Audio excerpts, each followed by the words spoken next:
Hi guys, Lexis here. I am working on this Valentine Love Bear applique. This pattern comes from Whimsy Baby Customs. If you haven't done applique before and are looking for some great patterns, definitely head on over to them and check them out. They have some excellent patterns, they have lots of pictures, and they have great tutorials with them. So, I'm working on this little bear tonight, and I've had a bunch of people asking me if I would share some tips and tricks on my Instagram page and my Facebook page, so I thought I'd make a little video for you guys of me sewing up this little bear. So, the first step is I usually sew my appliques on 2.0 stitch length. If I am doing the smaller areas like this bear's eyes and cheeks, I tend to go down to about 1.8. So to start, I turn my stitch length all the way down. So on my machine, that's a 0.2.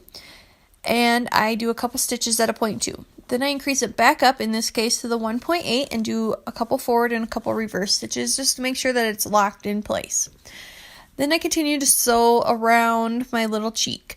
So on these small curves, I tend to take 1 to 2 stitches and then rotate my fabric just a hair, and then do 1 to 2 more stitches, rotate again until I come back to the end. When I reach the end, I do 2 forward, 2 reverse, and then once again decrease my stitch length all the way back down to that 0.2 with a couple stitches to lock it into place. So tonight I am using just a walking foot on here. I tend to use a walking foot if I do knit on knit a lot of times, mainly because that's what's on my sewing machine and I'm too lazy to change it out like tonight. Or I also like to use my zipper foot because it's not as big of a foot, so I can see where my needle is going if I need to be a little more precise. I've had another question about what kind of adhesive I use. I prefer Heat and Bond Light because it has a firm enough hold to hold it while I'm sewing, and then after I wash the garment, or in this case the scarf, it'll soften back up again and won't be as stiff. I have used Heat and Bond Firm before. I tend to use that if I'm making something that I want to be a little more firm. So like on a bag or the back of a hat or something like that, I'll tend to use a Heat and Bond Firm. And it works just as well. It just creates a firmer, stiffer product. Spray adhesive, I'm not a huge fan of spray adhesive. I know a lot of people use it and it works great for them.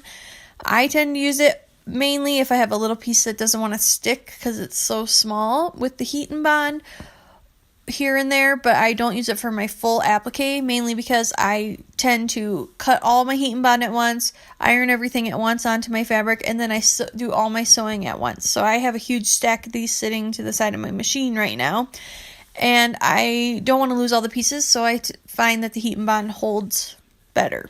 So that's why I use that. For thread, you can pretty much use any color thread you'd like. I tend to use black because I like the outline look that the black thread gives it when it stands out.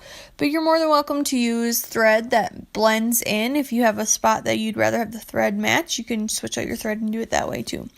Don't worry so much about your stitches being perfectly straight. When I first started appliquing, I had somebody tell me that applique is not supposed to be perfect. It's supposed to be an extension of your artistic self brought out through the use of fabric. And messy, if your stitches aren't perfect and you don't quite like the look out of them, add another imperfect row of stitches right around the same area and purposely make it look like that you were sketching it, making it messy on purpose. So don't be worried about perfect stitches all the time.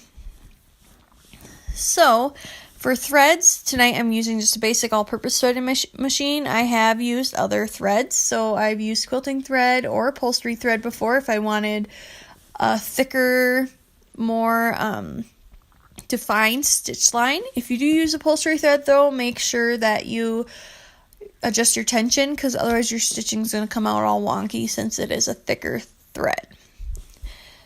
So I think that's everything for right now. I'm going to keep stitching this up, and then I'm going to speed up the video for you guys because otherwise it's going to get a little boring watching me stitch for hours here tonight.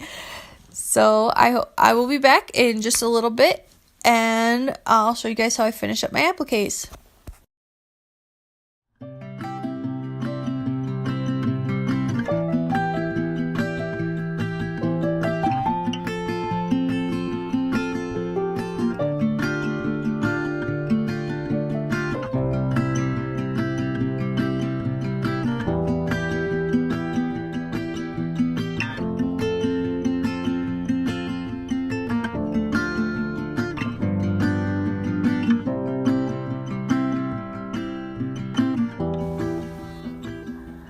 Alright guys, so here is my completed applique, and so I'm just going to give you a quick tip on how to finish it off.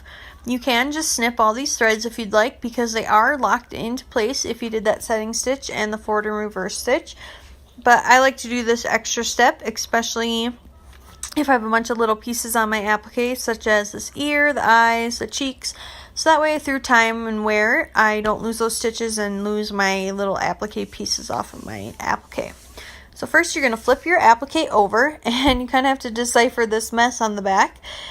And you're going to locate one of your bobbin threads.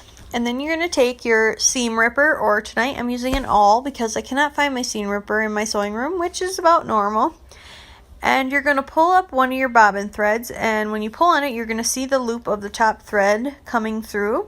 And you're just going to hook that and pull it all the way through. So now your top thread is on the back, and you're going to repeat that for all of your threads on the back and continue pulling them all through. And once you have them all pulled through, you can just knot them off and tie them together.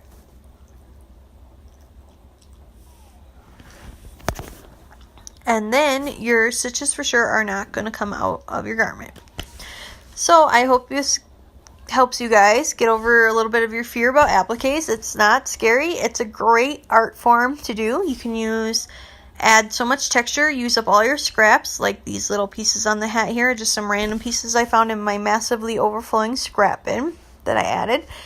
And it's just a great project and a great form of artwork to create wearable art and create masterpieces through messes.